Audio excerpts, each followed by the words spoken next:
Sige, lumapit kayo. Bubunutin ko talaga ang espadang to at lalabanan ko kayo. Nakakatawa ka talaga, Jonathan. Sa tingin mo ba ay mahuhugot mong espadang yan? Napakahina mo. Isa kang lampa. Nauubos na ang oras natin. Sa bawat taong napapatay ni Gustavo, ay lalo siyang lumalakas. At kapag mas lumakas pa siya, baka hindi na kayanin ang kapangyarihan ng espada si Gustavo. Masyado kang mabagal, bata. Hindi mo ko matatalo kung ganyan ka gumalaw. Ang dami mo pang sinasabi. Napakaingay mo para sa isang aswang. Magandang araw po sa inyong lahat. Ang kwentong inyong mapapakinggan ay tungkol sa isang batang lalaki na si Jonathan. Isang bata na dahil sa pagiging anak ng basurero ay naging tampulan ng tukso. Sa baryo kung saan siya lumaki ay may isang mahiwagang espada na nakabaon sa lupa. Marami na ang nagtangkang bunutin ang naturang espada, ngunit walang nagtagumpay. At sa hindi inaasahang pangyayari, nahugot ni Jonathan ang espada at doon na nagsimula ang malaking pagbabago sa kanyang buhay. Anong klase ng sumpa nga ba ang kakambal ng espadang yon? Magtatagumpay kaya si Jonathan sa laban niya sa puwersa ng kadiliman at maibabalik pa ba niya ang kapayapaan sa kanilang baryo? Ngunit bago po ang lahat, mga idol, huwag po nating kalimutan mag-subscribe at i-hit ang notification bell sa aking YouTube channel na The Voice Addict at Apong Isaak para sa mas marami pang makapigil hiningang kwentong aswang at katatakutan mula sa mundo ng kababalaghan. Umpisahan na po natin ang kwento. Dumadagundong ang kulog at sunod-sunod ang pagguhit ng kidlat sa kalangitan ng gabing yon. Ang ulan ay napakalakas at naging putik na ang lupang tinatapakan ni Basilio. Sa gitna ng malawak na kagubatang yon ay nakatayo ang magiting na panday na si Basilio, na nakilala ring antingero at manunugis ng baryo kung saan siya naninirahan. Nasa kanyang harapan si Gustavo, ang pinakakinatatakutang aswang sa kanilang lugar. Si Gustavo ay isang aswang na may kaalaman sa kapangyarihan na itim, kaya naiiba ito sa isang pangkaraniwang aswang. Sa loob ng maraming taon ay marami nang napatay si Gustavo. Hindi lang mga alagang hayop, kundi maging mga inosenteng tao.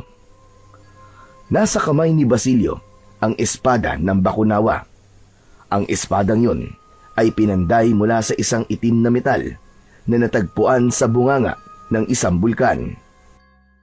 Habang ang hawakan naman nun ay pinapaniwalaan na gawa sa ngipin ng Bakunawa na isang mitolohikal na dragon na sinasabing lumamon sa buwan nung unang panahon. Katapusan mo na, Gustavo. Tama ng pag-aasik mo ng lagim at kamatayan sa aming baryo. Hindi ang isang panday lang ang tatalo sa akin. Hindi mo ko mapipigilan. Sa isang iglap ay lumipad si Gustavo gamit ang malalaki nitong pakpak. Bumulusok ito pa ibaba sa nakahindang si Basilio. Umiwas naman si Basilio. Mabilis siyang bumaling kay Gustavo. Sinubukan niya itong saksakin gamit ang espada. Ngunit isinalag ni Gustavo ang matigas nitong pakpak. Nagpatuloy ang matinding sagupaan ng dalawa. Bawat galaw ni Gustavo ay sinasabayan ni Basilio ng mas matinding pag-atake. May pagkakataong nasusugatan din si Basilio, ngunit mas lalo siyang tumatapang. Tumuntong si Basilio sa isang malaking bato.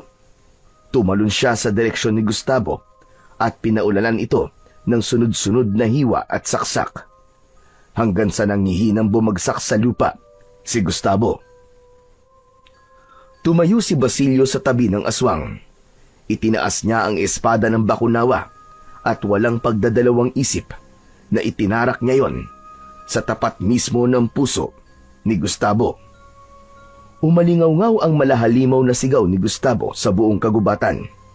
Yumanig ang lupa habang ipinagdidiinan ni Basilio ang espada sa puso ng kanyang kalaban. Hindi na siya nagsayang ng sandali at agad niyang inusal ang dasal na tuluyang magpapabagsak kay Gustavo. Terra antiqua, consuma hostem, umbra profana, redia abissum, spiritus mali, ligare aeterum, lux vincit, finis piata. Matapos sambitin ni Basilio ang huling kataga ng dasal, ay biglang bumuka ang lupa sa ilalim mismo ni Gustavo at mabilis itong nilamon. Agad na sumarado ang lupa habang ang kalahating bahagi ng espada ay nanatili sa ibabaw ng lupa. Unay na ang kasamaan ay hindi kailanman magwawagi sa kabutihan, Gustavo. Ngayon, habang walang nakakahugot ng espadang yan sa iyong libingan, ay mananatili ka sa ilalim ng lupa. Bagamat sugatan, ay matikas pa ring tumayo si Basilio. Hindi na siya nagtagal sa lugar na yon at naglakad na siya palabas ng gubat upang sabihin sa mga kababaryo niya na tapos na ang madilim na kabanata sa buhay nila dahil napatay na niya si Gustavo. Makalipas ang ilang taon, ang katahimikan at kapayapaan ay patuloy na nananatili sa baryo kung saan minsang naminsala si Gustavo. Sa baryong yon ay nakatira ang isang batang lalaki na si Jonathan. Tanging ang tatay niyang si Emilio na lamang ang kasama niya sa buhay. Ang kanyang ina naman ay matagal na silang iniwanan. Simula nang sumama ito sa isang lalaking ipinagpalit nito sa tatay ni Jonathan, ay hindi niya na ito nakita pa. Masakit para kay Jonathan na pinili ng nanay niya ang ibang lalaki kesa sa kanila. Ngunit inisip na lang niya na nasa maganda ng kalagayan ang nanay niya at hindi na ito makakaranas pa ng hirap. Isang umaga, sumama si Jonathan sa kanyang ama para mangalakal ng basura.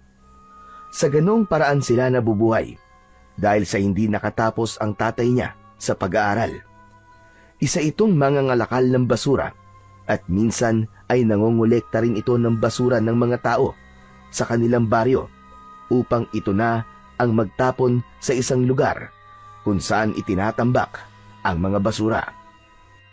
Matapos mangalakal, ay ibinenta na nila Jonathan at Emilio ang nakolekta nilang mga bote, plastik at karton sa isang junk shop. Hindi pa sila umuwi at dumiretso sila sa gubat upang kumuha ng panggatong na kahoy. Sa kanilang paglalakad ay napahinto si Jonathan nang makita niya ang kinakalawang na espada na nakabaon sa lupa. Ang kalahati lang ng espada ang nakalabas. Puno na yun ng lumot at halatang matagal na yung nakabaon doon. Jonathan! Aba, ano tinutunga-tunga ka mo dyan? Tara na! Sa tingin ko marami na rin itong kahoy na nakuha natin. Siguro naman itatagal na rin ito ng ilang araw sa atin. Ay, bakit di nyo kaya subukang hugutin yung espadang yun? Sigurado ako na kahit kalawangin na yun, ay maibibenta pa rin natin yun sa junk shop. Imposible ang sinasabi mo, anak. Para namang hindi mo alam ang kwento ng espadang yan. Alam mo, walang kahit na sinong makakabunot niyan, maliban na lamang sa mandirigmang nagbaon yan dyan. Si Basilio po yun, di ba? Tama ka, si Basilio nga. Isang kilalang antingero, manunugis at panday nung araw na nabuhay ito sa baryo natin. Ayon sa kwento, ang espadang yan ay tinatawag na Espada ng Bakunawa. Ginamit daw yun ni Basilio para patayin ang pinakamalakas na aswang nun dito sa ating lugar. Kung ganun, utang po natin kay Basilio kung bakit wala na pong aswang dito sa atin, tay. Yun naman ay kwento lamang. Walang makapagpapatunay na totoo nga nangyaring yun. Malay natin kung gawa-gawa lang ang kwento ni Basilio at ang espada ng Bakunawa. Pero kung hindi totoo nangyari, bakit po may espadang nakatusok dyan? Aba, hindi ko rin alam, anak. Hanggang ngayon, ay isang misteryo pa rin sa nakararami ang espadang yan. At kung bakit walang kahit na sino nakakabunot niyan mula sa lupa. Bakit hindi niyo po subukan bunutin yung espada, Tay? Malay niyo po. Magawa niyo po yun, mahugot niyo po. Ang lalaki po ng braso niyo eh. At nakakapagbuhat po kayo ng mabibigat. Sa tingin ko po, kayang-kaya niyo pong bunutin ng espada ng Bakunawa, Tay. Wala akong oras para sa mga ganyan-ganyan, Jonathan. Halika na, umuwi na tayo at marami pa tayong gagawin. Sige na, Tay. Kahit ngayon lang po, subukan niyo lang. Malay niyo naman, di ba? Mahugot niyo yung espada. E di, isa pala kayong mandirigma. Matamang tumingin si Emilio kay Jonathan. Maya-maya ay napailing ito at mahinang tumawa. O sige, sige. Pagbibigyan kita ngayon, ha? Pero ito na ang una't huling beses na gagawin ko to. Yes! Sige po, Tay. Gawin niyo na po, bunutin niyo na. Sigurado po ako, kapag nabunot niyo po ang espada ng Bakunawa, ay maibibenta po natin na malakihan sa junk shop. Tapos, magiging tanyag ka po sa buong baryo natin. Kasi, sa dami po ng sumubok na bunutin yan, ay ikaw lang po nakagawa. Ang dami mo namang kagad sinabi, anak. Nakagawa ka na kagad ng kwento. Eh, hindi ko pa nga nabubunot ang espada eh.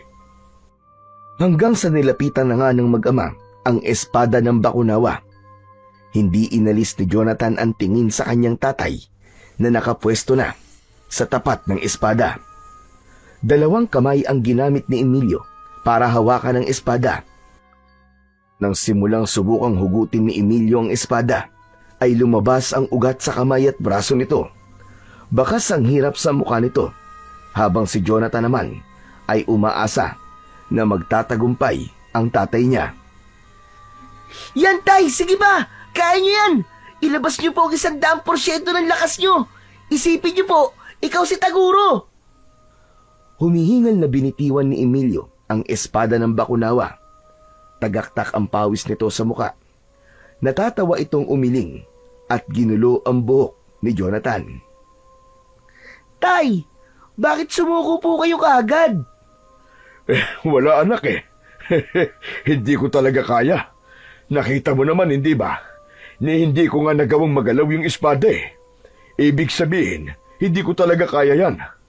O ayan ha, napagbigyan na kita. Tara na, umuwi na tayo. Lintik kang bata ka. Hiningal tuloy ako eh.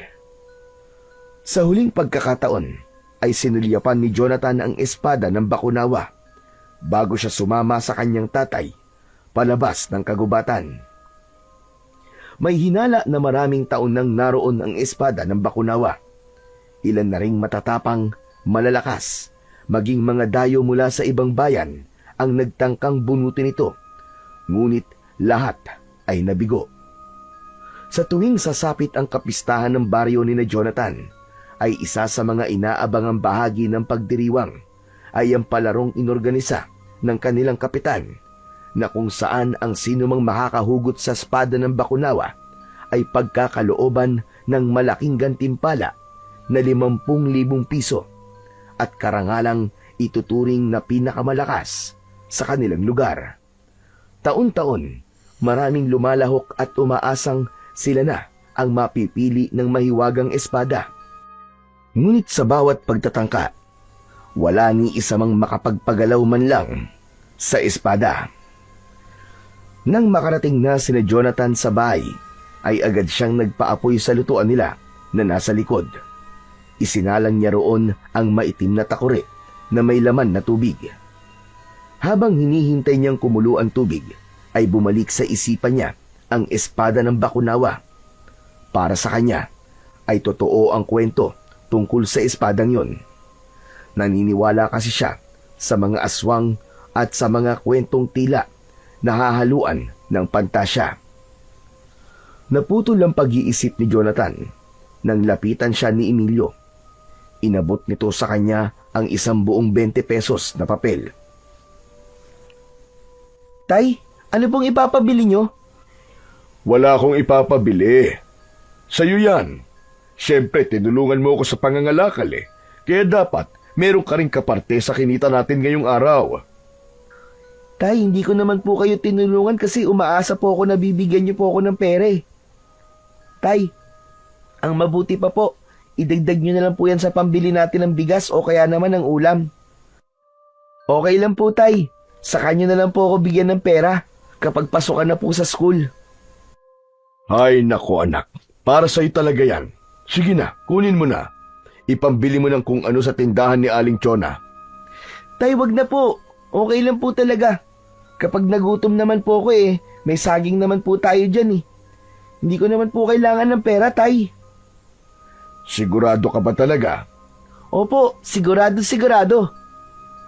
O siya, kung ganun, hindi na kita pipilitin. Pag kumulo na yung tubig ay magtimpla ka na ng kape natin ha.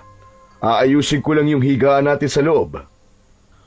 Pumasok na si Emilio sa maliit nilang bahay na gawa sa sawali ang dingding. Ang bubong nun ay pawid. Meron yung maliit na kwarto kung saan magkasama silang natutulog na mag-ama. Ang banyo nila ay nasa likod ng bahay. Aminado si Jonathan na mahirap ang buhay nila, pero hindi siya nawawalan ng pag-asa na darating din ang araw na makakaahon din sila sa kahirapan. Kaya naman, masigasig siya sa pag-aaral at talagang pinaguhusay niya. Ginagawa niya ang lahat para manatili siya sa isa sa pinakamatalino sa kanilang seksyon. Ang target niya ay makagraduate ng high school bilang isang valedictorian dahil narinig niya na kapag ganun daw ay binibigyan ng full scholarship sa kolehiyo. Alam ni Jonathan na malaking bagay para sa kanilang mag-ama kung makakakuha siya ng full scholarship sa kolehiyo, lalo na't hindi niya alam kung kaya ba ng tatay niya na pag-aralin siya pagkatapos niya ng high school. Nang kumulo na ang tubig sa takure, ay isinali na yon ni Jonathan sa lumang termos. Pumasok na siya sa kanilang bahay at nagtimpla na siya ng kape. Tinawag na niya si Emilio at dumulog na sila sa pagkainan. Bukod sa kape, ay meron din silang suman sa ibos na isinasawsaw ni Jonathan sa asukal. Habang kumakain si Jonathan ng suman sa ibos, ay bigla siyang may naalala. Hanggang sa hindi niya napigilan ang mapaluha. Anak? Aba, bakit ka umiiyak? Hindi ba paborito mo naman ang suman sa ibos? Tay, paano kasi? Bigla ko pong naalala si nanay eh. Hindi po ba gumagawa po siya ng suman sa ibos tapos binibenta niya? At kapag may natitira, ay sama-sama po natin kinakain. Tay, miss na miss ko na po si nanay. Hindi na po ba talaga siya babalik dito sa atin? Hindi agad nakapagsalita si Emilio. Naaawa itong nakatingin kay Jonathan. Nangilid din ang kanyang luha at pinilit nitong ngumiti. Anak, kung nasan man ang nanay mo ngayon, ay sigurado akong masaya na siya. Hindi ba sabi ko sa'yo, ay kapag mahal mong isang tao, hahayaan mo kung saan siya masaya, kahit masakit yun para sa'yo. Pero tay, miss na miss ko na po talaga si nanay eh. Tay, baka pwedeng hanapin po natin siya at kumbinsihin po natin siyang umuwi na. Masakit anak, pero kailangan natin tanggapin na hindi na talaga babalik ang nanay mo. Sigurado ko na may bago na siyang pamilya ngayon. Ang dapat mong gawin ngayon anak, ay patuloy kang magsumikap sa buhay. At kapag malaki ka na, at meron ka nang maipagmamalaki, ay pwede mong hanapin ang nanay mo. Hindi kita pipigilan kung yun ang gusto mo anak. Pero habang bata ka pa, ang gusto ko ay mag-aral ka ng mabuti at gagawin ko naman ang lahat para matulungan kang maabot kung anuman ang mga pangarap mo sa buhay. Kahit papano ay gumaan ang pakiramdam ni Jonathan sa mga sinabi ng kanyang ama. Inililis niya pataas ang laylayan ng kanyang damit. Gamit yun ay pinunasan niya ang luha at uhog niya sa muka. Tahimik niyang ipinagpatuloy ang pagkain habang tumatakbo sa isipan niya ang mukha ng kanyang ina na ilang taon na niyang hindi nakikita. Isang umaga, nagising si Jonathan na wala ang tatay niya sa kanilang bahay. Nakita niya sa lamesa sa kusina ang sulat ng kanyang ama, kung saan nakalagay doon na iprito raw niya mamayang tanghali ang tilapia na nasa batalan. Mag-isang nag-almusal si Jonathan. Matapos niyang kumain, ay tinignan niya muna ang drum na lalagyan ng tubig sa banyo. Halos wala na yung laman, kaya naisipan niya na mag-igib. Dala ang 2 timba na may katamtamang laki, ay nagtungo si Jonathan sa poso na ilang metro lamang ang layo mula sa kanilang bahay. Ang poso na yon ay ipinagawa ng kanilang kapitan upang merong pagkunan ng malinis na tubig ang mga tao. Ilang metro na lang ang layo ni Jonathan sa poso nang mapahinto siya.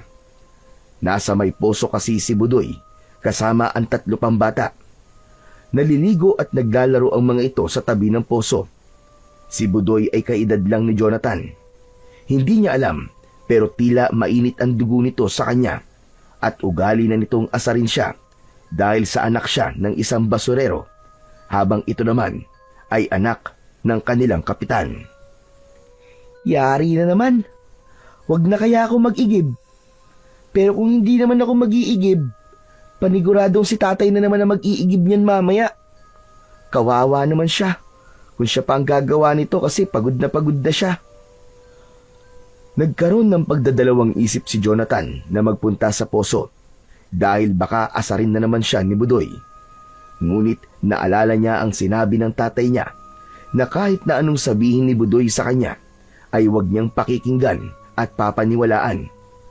Anito, isipin na lang niya na hangin lang si Budoy kaya hindi niya ito dapat bigyan ng pansin. Malalim na huminga si Jonathan at saka siya nagpatuloy sa paglalakad. Nang makita siya ni Budoy, ay ngumisi ito at itinuro siya sa 2 nitong kasama. Isinahod ni Jonathan ang 1 timba at nagsimula na siyang magbomba ng poso. Ano ba yan? Bakit biglang bumaho? Ayun! Kaya naman pala nandito ang anak ng basurero. Hoy, Jonathan! Huwag mong sabihin na ipapaligo mo yung tubig na iniigib mo. Hoy! Para sabihin ko sa'yo, kahit maligo ka pa ng maraming beses at gumamit ng ilang libong sabon, hindi na maaalis sa balat mo ang amoy mong basura. Malakas na nagtawanan si Budoy. Hindi nagpakita ng kahit na anong emosyon si Jonathan. Wala siyang ibang nasa isip ng sandaling yon, kundi ang mapuno na niya ng tubig ang 2 niyang timba. Pero kahit hindi nagsasalita si Jonathan, ay nagpatuloy pa rin si Budoy sa pang-aalaska. Hoy! Nakita ko yung tatay mo kanina. Nagkakalkal ng basura dala yung sako niya. Para pala siyang aso, no? Hindi pa rin pinansin ni Jonathan si Budoy. Nang mapuno na niya ang 1 timba, ay agad niyang isinahod ang 1 pang timba. Pagkahawak niya sa tubo ng poso, ay hinawakan din yun ni Budoy at matalim ang mga matang tinignan siya nito. Bingi ka ba? At hindi mo naririnig ang mga sinasabi ko sa'yo? Bakit wala kang imik dyan, ha? Budoy, hindi ako nandito para makipag-away sa'yo. Kailangan ko lang talaga mag-igib. Bakit? Sino ba may sabing nakikipag-away ako sa'yo, ha? Sa sinabi mo, parang binibigyan mo tuloy ako ng ideya na makipag-away sa'yo, eh. Saka, bakit ba nag-iigib ka rito?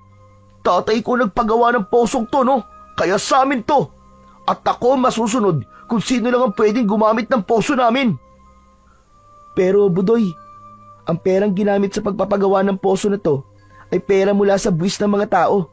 Hindi ba pinag-aaralan natin yung sa araling panlipunan?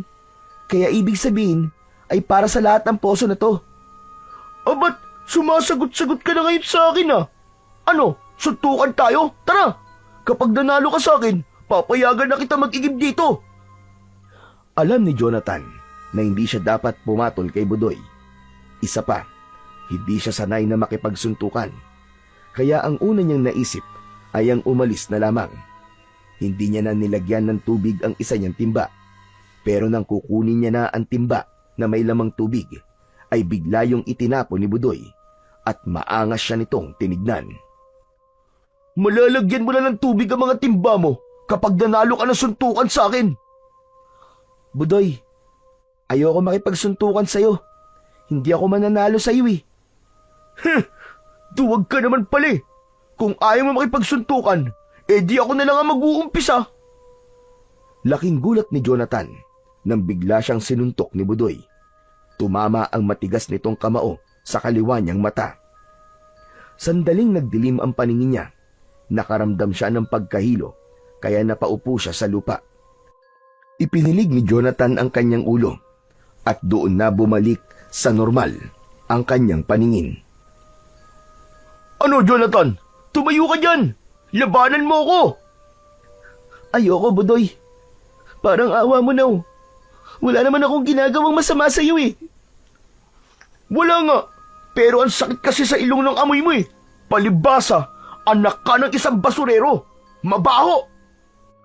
Pagkasabi nun ni Budoy ay nagtawanan pa ang mga kasama nito. Pakiramdam ni Jonathan ay kawawang-kawawa siya ng sandaling yun. Tumayo siya at kinuha ang 2 timba na hindi na niya nalagyan ng tubig. Hindi na niya pinilit na makapag-igib sa poso at naglakad na lang siya pabalik sa kanilang bahay habang naririnig niya pa rin ang nakakainsultong pagtawa ni Budoy at ng kanyang mga kasama.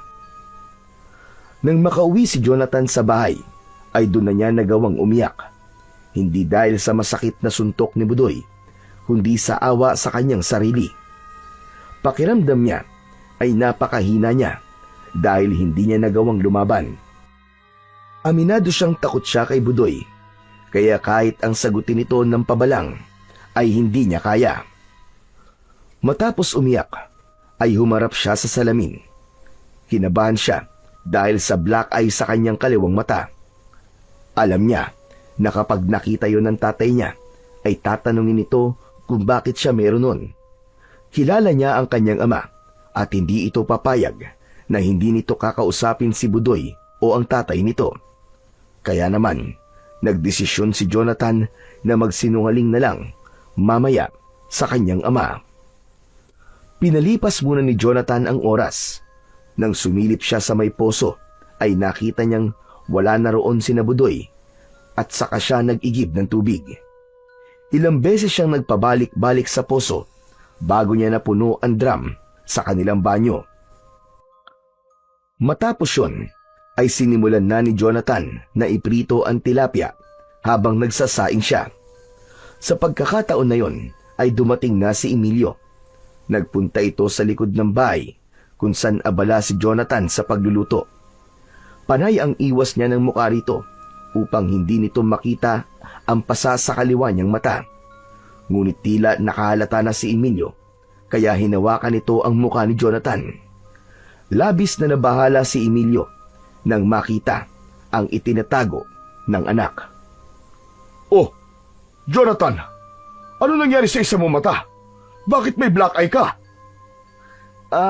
Ano po kasi, natalsikan po ako ng mantika ba nagpiprito po ako ng isda. Hindi ganyan ang talsik na mantika, anak. Magsabi ka sa akin ang totoo. Tay, kasi ang totoo po niyan eh. Opo, tinamaan po ako ng tubo ng poso habang nagbobomba po ako kanina, Tay. Yun po talaga ang dahilan kung bakit nagkaganito po ang mata ko. Pero wag po kayong mag-alala, Tay, kasi hindi naman po masakit eh. Ayos lang po ako. Napailing si Emilio na halatang hindi kumbinsido sa sagot ni Jonathan. Jonathan, anak, kilalang kilala kita. Alam ko kapag nagsisinungaling ka. Magsabi ka sa akin ng totoo. May nakaaway ka ba? Kapag hindi ka nagsabi ng totoo sa akin, magagalit ako sa'yo. Napakagat sa labi si Jonathan. Talagang kilala siya ng kanyang ama, kaya hindi siya maaaring magsinungaling dito. Napayuko siya at nagdesisyon na siyang sabihin ang totoong nangyari. Tay, kasi po sinuntok po ako kanina ni Budoy sa may poso. Anak ng...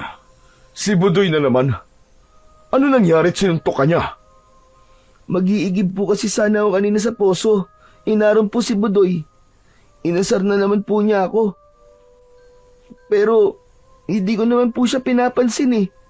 Tapos yun, bigla na lang po niya akong sinuntok sa mata. Lumaban ka ba? Hindi po. Takot po ako kay Budoy eh.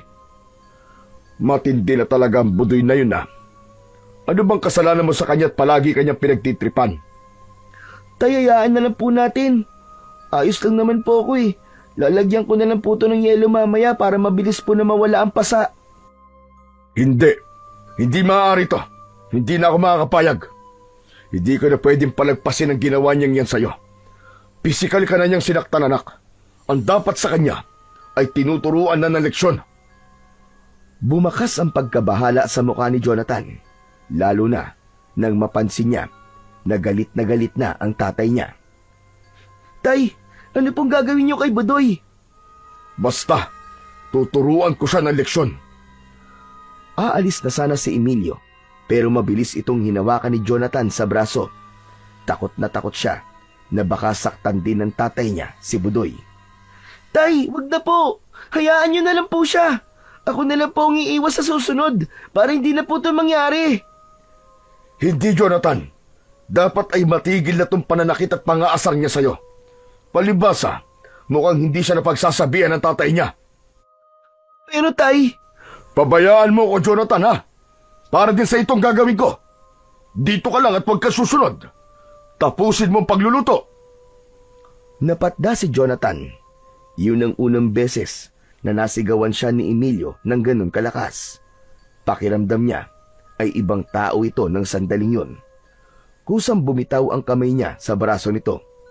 Malalaki ang hakbang na lumabas si Emilio sa kanilang bakuran, habang si Jonathan naman ay naiwan na kinakabahan. Napadasal si Jonathan na sana ay walang gawing hindi maganda si Emilio kay Budoy. Tapos nang magluto si Jonathan, pero wala pa rin ang kanyang ama. Hindi na siya mapakali sa loob ng kanilang bahay. Kung ano-ano na ang tumatakbo sa utak niya ng mga sandaling yon. Natakot siya na baka sinaktan ni Emilio si Budoy. Alam niya na kapag ginawa yun ng tatay niya ay maaari itong makulong dahil malinaw na yun ay pang-aabuso sa isang bata. Hindi nagtagal ay bumalik na si Emilio. Dire-diretso ito sa kusina para uminom ng tubig. Naramdaman ni Jonathan ang tensyon kaya sinundan niya ang kanyang ama. tay, ano po nangyari? Ano pong ginawa niyo kay Budoy? Iniisip mo ba na sinaktan ko si Budoy? Opo, hindi po ba yun ang ginawa niyo? Galit na galit po kasi kayo kanina eh. Parang kahit sino pong makakasalubong niyo, ay sasapakin niyo eh. Kahit sinaktan ka ni Budoy, anak, ay hindi ko gagawin kung anong ginawa niya sa'yo. Nasa katinuan pa ang pag-iisip ko. Pero tay, yun nga, ano pong ginawa niyo kay Budoy? Wala akong ginawa kay Budoy, anak. Pero si Kapitan meron. Isinumbong ko kay Kapitan ang ginawa ng anak niya sa'yo. Nagalit si Kapitan kay Budoy at sa mismong harapan ko ay hinampas niya si Budoy ng sinturon sa puwet. Grabe nga ang iyak ni Budoy eh. Hala, nakakaawa naman po siya. Nakakaawa talaga. Pero siguro ay dapat madisiplina din siya kahit minsan para magtinuna. At sana sa ginawa sa kanya ng tatay niya ay magtanda na siya at mapagtanto niya na mali ang manakit siya at namimeste ng ibang tao porkit anak siya ng kapitan. Kaya huwag ka mag-alala, anak. Sigurado ko na hindi ka nagagambalain ni Budoy simula ngayon. Hindi na nagsalita si Jonathan. Alam niya na tamang si Kapitan ang magdisiplina kay Budoy at masaya siya na hindi gumamit ng karahasan ang tatay niya. Ngunit hindi niya pa rin maalis-alis ang takot sa dibdib dahil baka sa nangyari ay lalo siyang pag-initan ni Budoy. Sa mga nagdaan na araw ay napansin ni Jonathan na hindi na siya nilalapitan ni Budoy. Tuwing nagkakasalubong sila ay hindi na ito gaya ng dati na hindi pwedeng kukutsain siya. Pero kahit hindi na siya kinakausap ni Budoy, ay palaging masama ang tingin nito sa kanya na para bang nagbabanta ito. Hindi na lang yun sinabi ni Jonathan sa tatay niya, dahil baka magsumbong ulit ito kay Kapitan. Kahit paano, ay may awa pa rin siyang nararamdaman kay Budoy at ayaw niya na itong mapalo ulit ng tatay nito. Isang umaga, matapos mag-almusal, ay nagpaalam na si Emilio kay Jonathan. O anak, ikaw na muna ang bahala dito sa bahay natin ha. Sumama po kaya ako sa inyo tay sa pangangalakal para meron po kayong tagabuhat ng sako. Huwag na. Masyado matinding init ng araw ngayon, no? Baka sumakit lang ang ulo mo. Dito ka na lamang sa bahay. Gawin mo ang dapat gawin dito. Ikaw nang bahala, ha? Hindi na ipinilit ni Jonathan ang gusto niya at hinayaan niya nang umalis ang kanyang ama. Naghanap na lang siya ng gagawin at nakita niya nakakaunti na ang panggatong nila. Kinuha niya ang sako at nagpunta siya sa gubat para manguha ng mga tuyong kahoy na pwede nilang gamiting panggatong. Habang abala si Jonathan sa paghahanap ng panggatong sa gubat, ay napahinto siya nang maramdaman niya na parang merong sumusunod sa kanya. Bukod doon, ay may narinig din siyang tunog ng dahon na tinapakan. Mabilis siyang lumingon at nanlamig siya nang makita niya si Budoy. Kasama nito ang 2 bata na palagi nitong kasama. Anong ginagawa niyo rito? Bakit? Sa iba tong gubat at nagtatanong ka ng ganyan? Akala mo ba ay basta ko na lang papalampasin ang pagsusumbong mo sa tatay mo? Alam mo ba na dahil sa ginawa mo ay napalo ko ng tatay ko? Maniwala ka, Budoy. Pinigilan ko ang tatay ko, pero hindi siya nagpapigil. Ang saya-saya mo siguro kasi napalo ko, no? Pwes, ikaw naman ang papaluin ko. Dinampot ni Budoy ang isang matigas na sanga ng kahoy at inihahampas nito yun ng marahan ng paulit-ulit sa palad nito. Nakatitig ito sa kanya habang may nakakatakot na ngisi sa muka. Kinabahan si Jonathan. Hindi niya inasahan na kahit napalo na si Budoy ng tatay nito, ay hindi pa rin ito titigil sa pang-aaway sa kanya. Nang magsimulang lumapit si Budoy, ay binitiwan ni Jonathan ang hawak na sako at saka siya mabilis na tumakbo palayo. Hinabol siya ni Budoy. Sa pagtakbo niya, ay napigtas ang tsinelas nito, pero hindi yun naging dahilan para tumigil siya. Mas lalo pa niyang binilisan ng pagtakbo dahil alam niya ang mangyayari kapag naabutan siya ni Budoy. Sige lang! Sige lang, Jonathan, tumakbo ka! Dahil kapag naabutan kita, ay hindi ako titigil na bugbugin ka hanggang sa magkulay violet ang buong katawan mo! Kinilabutan si Jonathan nang marinig niya ang malakas na pagtawa ni Budoy na para bang isa itong demonyo.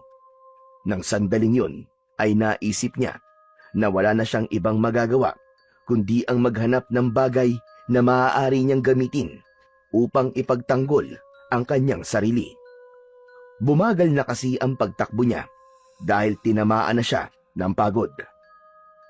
Hanggang sa natanaw ni Jonathan ang espada ng bakunawa sa kanyang unahan. Para bang kusa siyang dinala doon ng kanyang mga paa. May kakaibang koneksyon siyang naramdaman sa espada na para bang nakatayo ito roon at naghihintay sa kanya. Huminto siya sa tabi ng espada na nakatusok sa lupa. Habol niya ang paghinga. Tumigil din si Budoy at ang 2 nitong kasama. Oh, bakit tumigil ka sa pagtakbo, ha? Tanggap mo na bang mabubugbog kita sa gubat na to? Huwag kayong lalapit sa akin. Lalabanan ko na talaga kayo. Sawang-sawa na ako na palagi niyo akong inaaway na walang dahilan.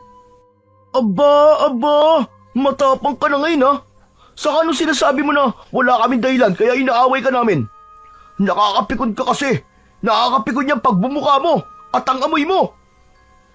Nang humakbang sina Budoy, ay hinawakan ni Jonathan ang hawakan ng espada ng bakunawa. Napahinto naman sina Budoy. Sige, subukan nyo. Lumapit kayo. Bubunutin ko ang espadang to at lalabanan ko kayo. Malakas na tumawa sina Budoy. Nakakatawa ka talaga, Jonathan. Clown ka ba, ha? Sa tingin mo ba ay mahuhugot mo ang espadang yan? Napakahina mo. Lampa ka. Kahit nga mga lalaking may malalaking katawan ay hindi yan nabubunot. Tapos sasabihin mo, nabubunutin mo yan? Hunghang! Hindi pinansin ni Jonathan ang sinabi ni Budoy. Hindi niya inalis ang mga kamay niya sa espada ng Bakunawa. Nang muling humakbang si Budoy palapit sa kanya, ay naging desperado na si Jonathan. Kahit alam ni Jonathan na wala siyang kakayahan na hugutin ang espada ng Bakunawa, ay sinubukan pa rin niya. Hinila niya ang espada ng Bakunawa at laking gulat niya nang marahan niyang nahugot ang espada sa lupa. Kitang-kita niya ang unti-unting pag-angat nun hanggang sa tuluyan niya nang nahugot ang espada mula sa pagkakabaon nun sa lupa. Biglang lumakas ang hangin ng mga sandaling yun. Binalot ng puting liwanag ang espada ng Bakunawa. Nagdagdagan ang mga kalawang at lumot na nakakapit doon. At sa isang iglap ay naging makinang, matalim at bagong-bago ang espada ng Bakunawa.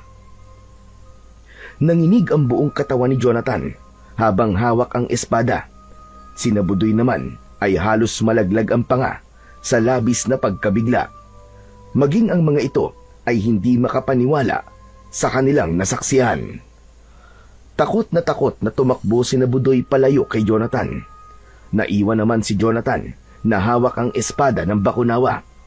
May naramdaman siyang tila kuryente na nagmumula sa espada na dumadaloy sa mga kamay niya papunta sa kanyang buong katawan. Sa labis na pagkabigla ay nabitiwan ni Jonathan ang espada. Nang bumagsak yun sa lupa ay bumalik ang kalawang at lumot na nakakapit sa espada. Hindi to totoo. Nananaginip lang ako. Panaginip lang ang lahat ng ito. Pinagsasasampal niya ang kanyang pisngi ng paulit-ulit.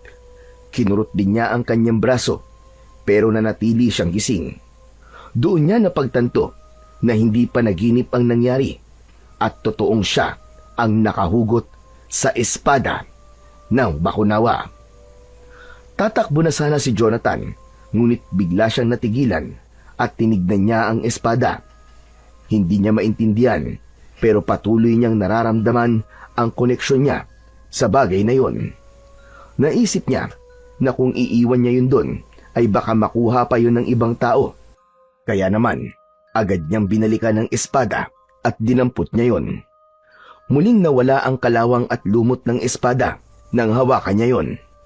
Labis din ang kanyang pagtataka dahil kahit malaki ang espada at mukhang mabigat, ay napakagaan lang nun para sa kanyang mga kamay. Pagdating ni Jonathan sa bahay nila, ay itinago niya kagad ang espada ng Bakunawa sa ilalim ng papag. Hindi niya alam kung dapat ba niyang ipaalam yon sa kanyang ama. Maya-maya ay dumating na ang kanyang ama na si Emilio mula sa pangangalakal. Kinakabahan na nagmano si Jonathan sa kanyang tatay. Napakunot noon naman si Emilio nang mapansing tila balisa ang kanyang anak. Jonathan, ba't parang takot na takot ka? Huwag mo sabihin na inaway ka ulit ni Budoy. Hindi po, tay. Eh bakit ganyan ang itsura mo? May nangyari ba? Sandaling nanahimik si Jonathan. Napagtanto niya na kailangang malaman ng kanyang ama ang nangyari dahil sa kanilang dalawa ay mas alam nito kung ano ang dapat nilang gawin. Tay, may papakita po ako sa inyo. Sumama po kayo sa akin, dali. Tumalikod si Jonathan at pumasok sa kwarto nila.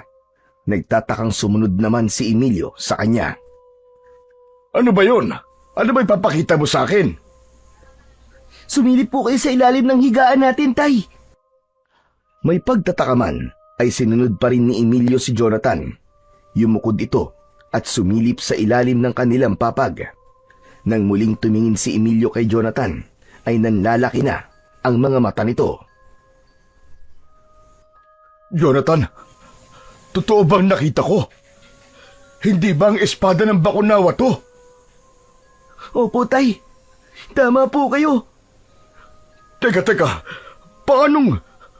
Huwag mong sabihin na nagawa mong bunutin ang espada. Ganun na nga po, tay. Hinabol po kasi ako ni Budoy sa gubat kanina. Tapos natakot po ako na saktan nila ako. Kaya sinubukan ko pong hugutin ang espada ng Bakunawa. At hindi ko po inaasahan na magagawa ko pong bunutin yan. Lumapit si Emilio kay Jonathan at hinawakan siya nito sa magkabila ang balikat. Anak, sabihin mo, paano mo nahugot ang espada ng Bakunawa? Hindi ko nga rin po alam, tay. Kahit nga po ako nagtataka, hindi naman po ako malakas. Pero sa dami po na sumubok na hugutin yan, ay ako lang pala ang magtatagumpay. Kung ganun, kakausapin ko si Kapitan. Sasabihin ko na ikaw ang nakabunot ng espada ng Bakunawa. Baka ibigay na niya ang premyo sa'yo. Ibig sabihin, tay, mayaman na tayo? Parang ganun na nga. Pwede natin gamitin yung perang yun para magpatayo tayo ng negosyo. Kahit bumili tayo ng pananim at magtanim tayo ng gulay sa likod ng bahay natin. Mapapaayos na rin natin tong bahay natin, anak. Isang malaking ngiti ang sumilay sa labi ni Jonathan. Nang sandaling yun, ay kakaibang saya ang bumalot sa puso niya. Sandali nga. Gusto kong hawakan ang espada ng Bakunawa. Yumukod si Emilio. Hinawakan niya ang espada na nasa ilalim ng higaan.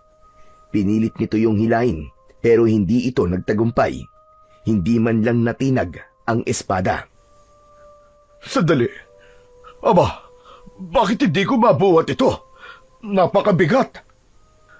Ngunit nang si Jonathan ang sumubok na kunin ang espada, ay madali niya yung nagawa.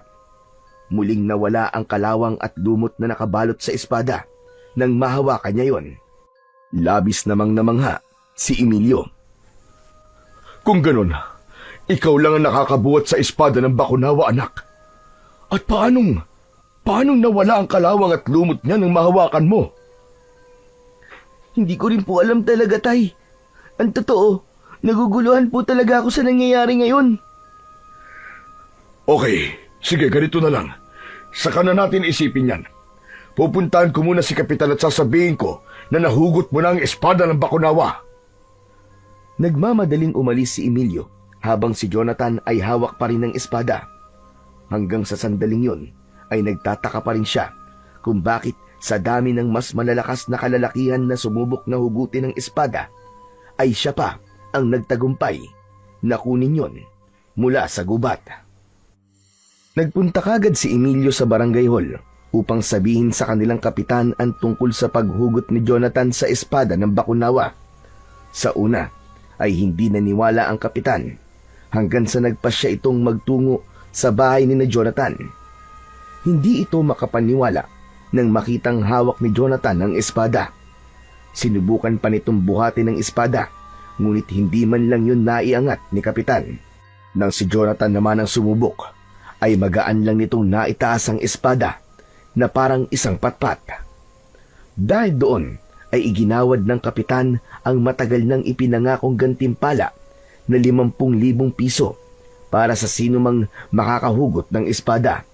Nung mga panahong yon ay malaking halaga na ang 50,000 piso. Para itong triple sa pera natin ngayon. Naging usap-usapan si Jonathan sa buong baryo at mula sa pagiging inaapi ay naging tinitingala ng lahat.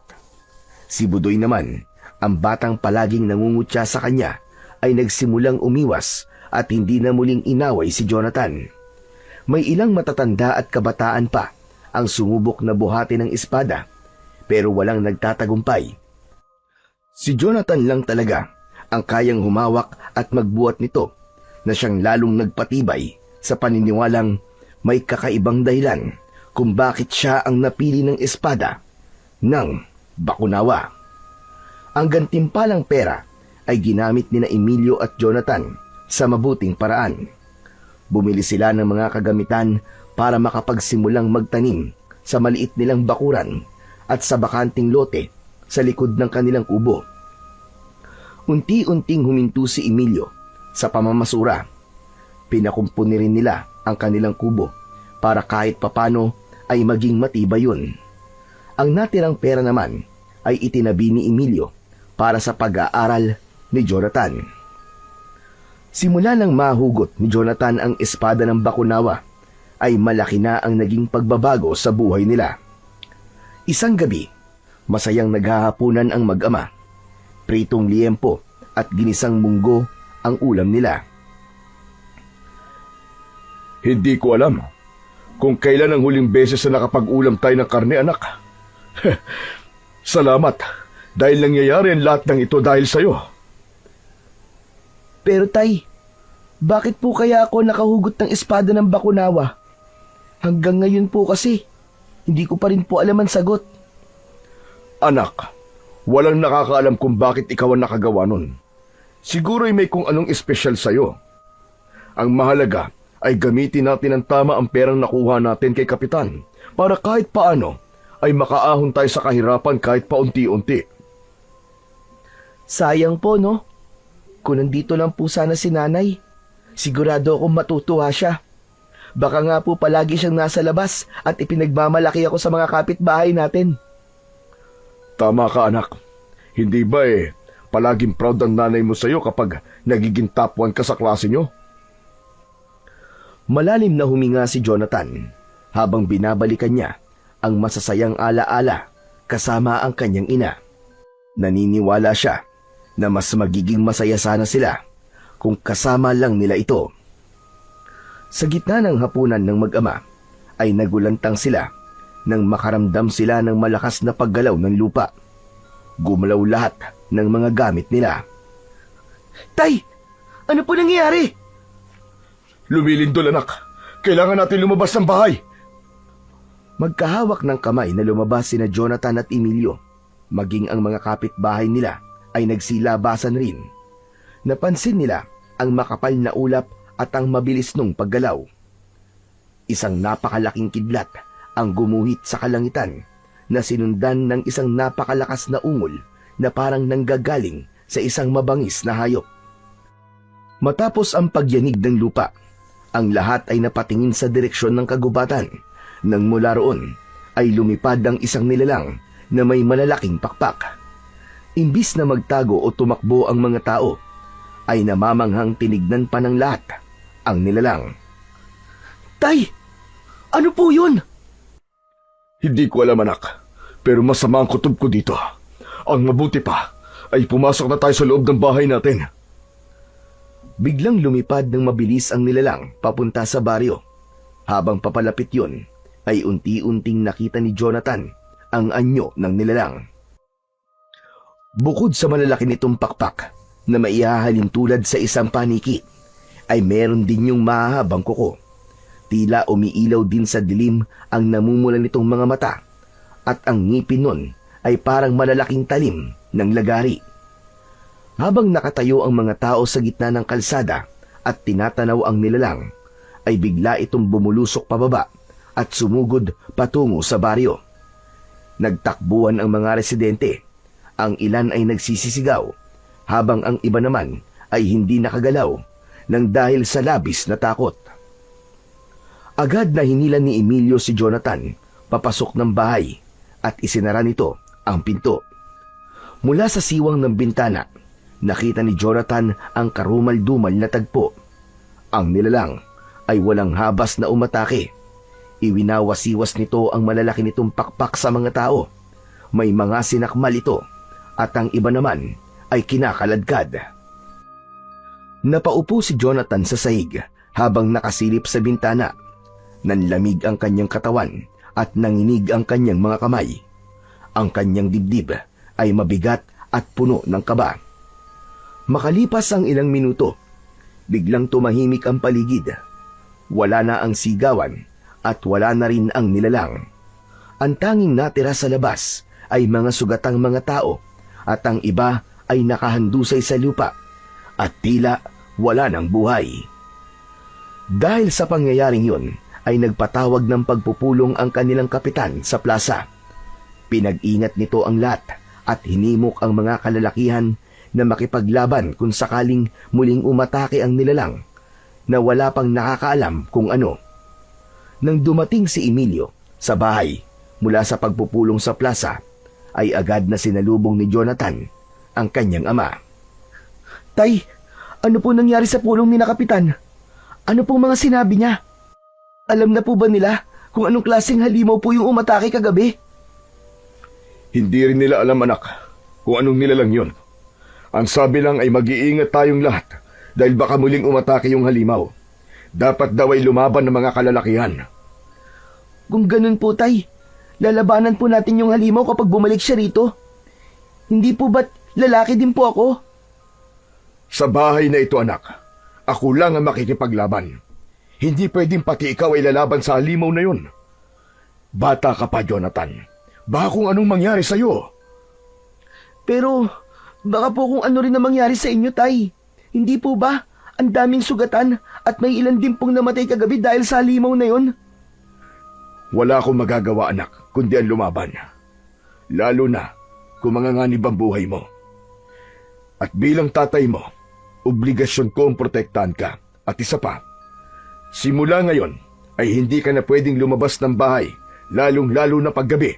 Nagkakaintindihan ba tayo? Opo, Tay. Matapos ang pag-uusap na yon ni Jonathan at Emilio, ay pareha silang nilukob ng pangamba at takot. Lalong-lalo na si Jonathan na may pakiramdam siya na mauulit ang pag-atake ng hindi kilalang halimaw sa kanilang baryo. Simula noon ay binalot na ng takot ang baryo ni na Jonathan. Kapag madilim na, ay tahimik na ang buong baryo at wala ng mga batang naglalaro sa labas. Wala na rin ang mga matatanda na nagkikwentuhan sa kani-kanilang mga bahay. Ang mga tanod ay nagsimulang magronda pero halatang hindi alam ng mga ito ang dapat gawin. Ang simbahan ay napuno ng mga nagdarasal tuwing umaga at umaasang hindi na muling babalik pa ang nakakatakot na nilalang. Maging sina Jonathan ay mahigpit ang naging pag-iingat. Tuwing gabi ay hindi na siya lumalabas. Palagi na ring nasa ulunan ni Emilio ang itak bago sila matulog. Isang gabi, ang tahimik na baryo ay napuno ng sigawan ng mga tao sa labas. Sabay na nagising sina Jonathan at Emilio. Kapwa may takot sa mga mata na nagkatinginan silang dalawa. Anak nang, ito na nga ba at sinasabi ko? Mukhang bumalik na ang halimaw. Agad na kinuha ni Emilio ang itak na nasa ilalim ng unan nito. Bababa na sana ito ng papag nang hawakan bigla ito ni Jonathan sa kanyang braso. Tay, sandali lang! Saan po kayo pupunta? Sa labas, anak. Kailangan kong tumulong na makipaglaban dun sa nilalang na yon. Pero Tay, baka mapahamak ka po.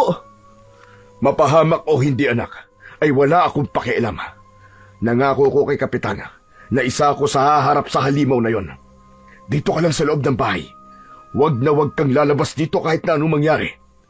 Magdasal ka, anak. Ipagdasal mo na sana ay mapatay na namin ang halimaw na yon. Matapos yon, ay nagmamadaling lumabas na si Emilio at naiwan si Jonathan na mag-isa at takot na takot. Walang tigil ang pagsigaw ng mga tao sa labas. May humihingi ng tulong at meron ding umiiyak. Lumuhod si Jonathan sa harapan ng altar. Doon ay mataimtim siyang nagdasal, hindi lang para sa kaligtasan ng kanyang ama, kundi lahat ng tao sa kanilang baryo. Hindi na niya alam kung gaano siya katagal na nagdadasal. Nagulat na lang siya nang biglang bumukas ang pinto at pumasok si Emilio na duguan habang sapo ang braso. Napatayo si Jonathan mula sa pagkakaluhod. May pag-aalalang sinalubong niya ang kanyang ama. Matapos niyang maisara ang pinto, ay pinaupo niya ito sa mahabang upuan. Anak, kumuha ka ng tubig at labakara. Bilisan mo! Hindi na nagsalita pa si Jonathan. Tumalima siya at kinuha ang sinabi ng kanyang tatay. Kumuha na rin siya ng alkohol at bulak. Bumalik siya sa sala at hinayaan niya si Emilio na linisan ang sugat nito sa braso. Awang-awa naman si Jonathan sa kanyang ama nang makita niya ang sugat nito. Tay, ano po nangyari sa inyo? Nakalmot ako ng halimaw na yon. Mabuti na lang at hindi gaanong malalim. Napatay niyo na po ba yung halimaw, Tay? Ligtas na po ba ulit ang baryo natin? Hindi pa, anak. Nasusugatan namin siya pero mabilis na gumagaling ang mga sugat niya. Sa tingin ko, ay isang aswang ang halimaw na yun, anak. May mga nasugatan din sa mga kababaryo natin. Pero sa kabutihang palad, ay mukhang wala namang napatay. Nasaan po yung halimaw ngayon, Tay? Tumakbo siya sa gubat nang pinagtulong-tulungan namin siya. Pero sigurado ko na babalik pa rin siya, anak. Kaya hindi pa rin dapat tayo maging kampante. Hanggat nabubuhay ang halimaw na yon, ay hindi pa rin magiging normal ang buhay nating lahat dito. Muling nakaramdam ng takot si Jonathan. Ganun pa man, labis ang pasasalamat niya sa Diyos dahil buhay ang kanyang ama. Kinabukasan ng umaga, sa kabila ng sugat na natamo ni Emilio, ay inisikaso pa rin nito ang mga tanim na gulay nila sa likod ng bahay.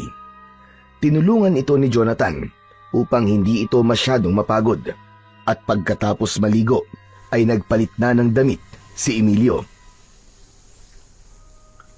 Saan po ang punta niyo, Tay? Sa kabilang baryo, bibili lang ako ng mga bagong binhi. Mabilis lang ako kaya huwag kang aalis dito sa bahay, ha? Pagkaalis ni Emilio, ay ginawa na kagad ni Jonathan ang mga dapat niyang gawin. Hinugasan niya ang mga pinagkainan nila, nag-igib siya ng tubig, at nagwalis sa harapan ng kanilang bakuran. Habang nagwawalis, ay natigilan si Jonathan nang mapansin niya ang isang matandang lalaki na nakatayo sa labas ng kanilang bakuran. Nakasuot yon ng lumang kamiseta at maluwag na pantalon. Ang buhok ng matanda ay puro puti na. May makapal itong bigote at balbas na gaya ng buhok nito ay puti na rin. May hawak itong mahabang tungkod na lagpas sa taas nito. Medyo natakot si Jonathan dahil matalim ang tingin ng matanda sa kanya. Magandang umaga po, Tatang. Ano pong kailangan nyo? Bibili po ba kayo ng gulay? Ikaw! Ikaw ang batang nakahugot ng espada ng Bakunawa. Nakita ko ang apoy sa iyong dibdib. Hindi ako maaaring magkamali. Tatang, ako nga po yun. Pero, ano pong apoy yung sinasabi nyo? Napaatras si Jonathan nang marahang naglakad ang matanda palapit sa kanya. Hindi nito inalis ang mata nito sa kanya.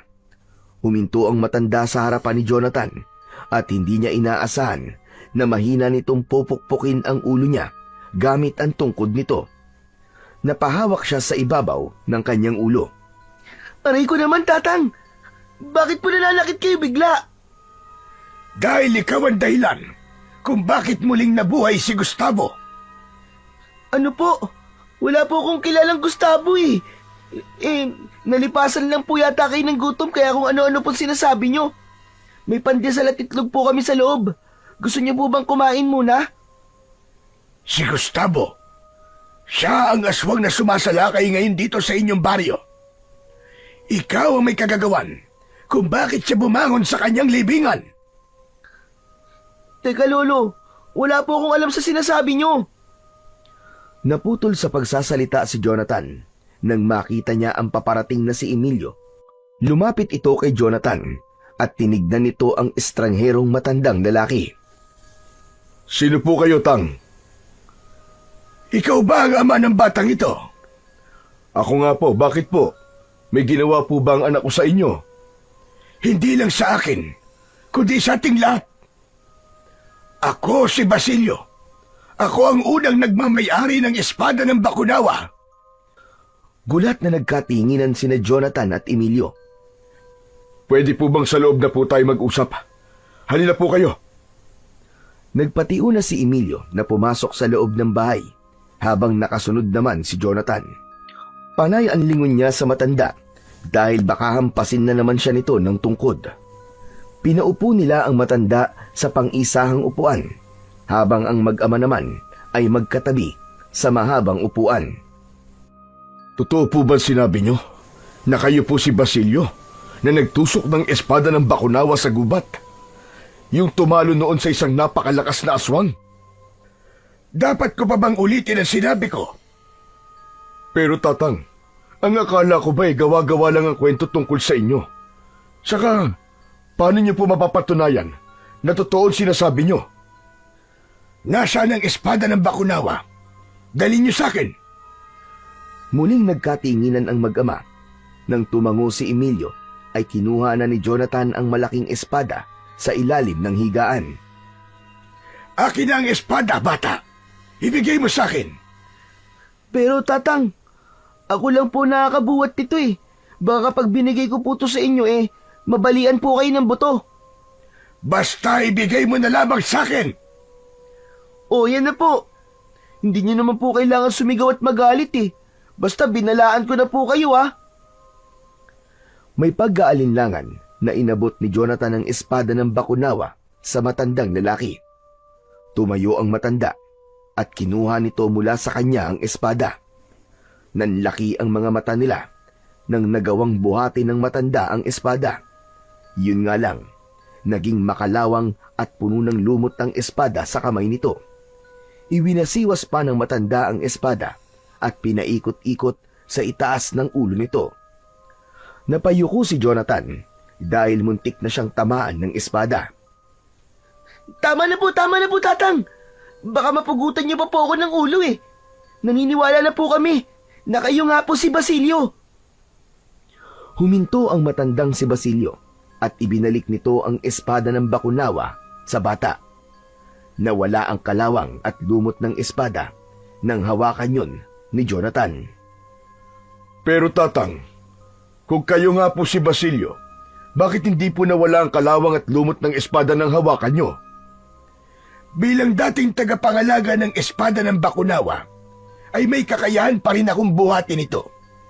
Ngunit ang kapangyarihan nitong taglay ay wala na sa akin, kundi nasa anak mo na. Siya lamang ang may kakayahang gamitin ang kapangyarihan ng espada dahil siya na ang bago nitong pinili. Pinili?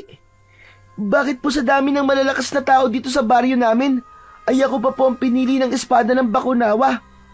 Bakit ako lang po nakahugot dito sa lupa? Hindi sa lakas o laki ng katawan ang basehan ng espada sa pagpili ng susunod nitong magmamayari, kundi sa nilalaman ng puso ng isang tao at kung gaano kalinis ang kanyang hangarin. Nararamdaman ito kung malinis ang intensyon ng uhugot dito o hindi. Ngunit ang paghugot mo sa espada ng bakunawa ang muling nagdala ng dilubyo sa baryong ito.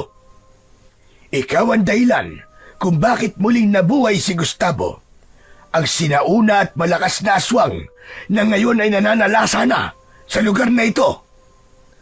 Ano po? Bakit naman po ako? Ano pong kinalaman ko doon? Matiim na tumingin si Lolo Basilio kay Jonathan. Ang espada ng bakunawa ay hindi lamang tumalo noon kay Gustavo. Hindi basta-basta mapapatay ang gaya niyang aswang na may kaalaman sa itim na kapangyarihan. Kaya ginamit ko ang espada upang gawing selyo o harang upang hindi na muling makabangon pa si Gustavo sa kanyang libingan. Kaya naman, nang hugutin mo ang espada, ay natanggal ang selyo na yon at nakawala siyang muli. Hindi namin alam ang kwento na yan, tatang. Ang alam lang namin ay walang kahit na sinong may kakayang hugutin ang espada ng bakunawa. Kung alam lang sana namin edi sana hindi na hinugot ng anak ko ang espada. Yan ang mahirap sa ibang tao. Kahit walang alam sa isang bagay, ay papakialaman pa rin ito. Ngunit wala ng oras para magsisihan. Kailangan maibalik si Gustavo sa kanyang libingan bago pa madagdagan ang kanyang mga biktima. Lumapit si Jonathan kay Lolo Basilio. Inabot niya rito ang espada. Patawad po, tatang. Hindi ko po talaga alam na mabubuhay ang aswang na sinasabi nyo nang hugutin ko po ang espadang ito. Pero ito po, ibinabalik ko na po ito ngayon sa inyo. Kung ito lang po makakatalo kay Gustavo, ay dapat lang na mapunta po ulit ito sa inyo. Hindi mo naiintindihan, bata. Kapag ginamit ko ngayon ang espada na yan, ay isa lamang yung normal na espada. Gaya ng sinabi ko kanina, ay ikaw na ang bagong tagapangalaga ng espada ng bakunawa dahil ikaw ang pinili niya. Ikaw lang ang makakapagpagana ng kapangyarihan nito. Kaya ikaw lang din ang may kakayahan na harapin at patayin si Gustavo. Ano po? Ako ang lalaban sa aswang? Hindi. Hindi ako papayag na labanan ng anak ko ang aswang. Bata pa ho siya. Anong alam niya sa pakikipaglaban? Nandito ako para sanayin siya. Kahit na, Tatang, kung gusto nyo, ako na lang ang papatay kay Gustavo. Baka may paraan gaya ng ritual para maipasa sa akin ng anak ko ang espada at ang kapangyarihan nito. Mariing umiling si Lolo Basilio. Wala ng paraan. Tanggapin mo na lamang na ang anak mo ang hinirang na muling tatalo kay Gustavo. Nauubos na ang oras natin. Sa bawat taong napapatay ni Gustavo, ay lalo siyang lumalakas. At kapag mas lumakas pa siya, baka hindi na kayanin ng kapangyarihan ng espada si Gustavo. Kaya habang maaga pa, ay dapat na siyang mamatay. Kaya, hayaan mo kung sanayin ang iyong anak. Hindi nakapagsalita si Emilio. Naramdaman ni Jonathan ang pagdadalawang isip ng kanyang ama. Maging siya ay hindi rin alam kung papayag ba siya o hindi sa sinabi ni Lolo Basilio na kailangan niyang labanan ang halimaw na si Gustavo. Kung alam lang sana niya na may mangyayaring hindi maganda sa kanilang baryo, ay hindi na lang niya sana hinugot ang espada ng Bakunawa sa lupa. Hindi nakapagdesisyon si Emilio kung papayag ba ito sa gusto ni Lolo Basilio. Umalis ang matanda at anito ay babalik ito bukas ng umaga para sa desisyon nilang mag-ama. Isang nakakabinging katahimikan ang namayani ng sina Jonathan at Emilio na lamang ang nasa kanilang tahanan. Kapwa nakatingin sila sa kawalan at pinag-iisipan ang bigat ng desisyon na kailangan nilang gawin.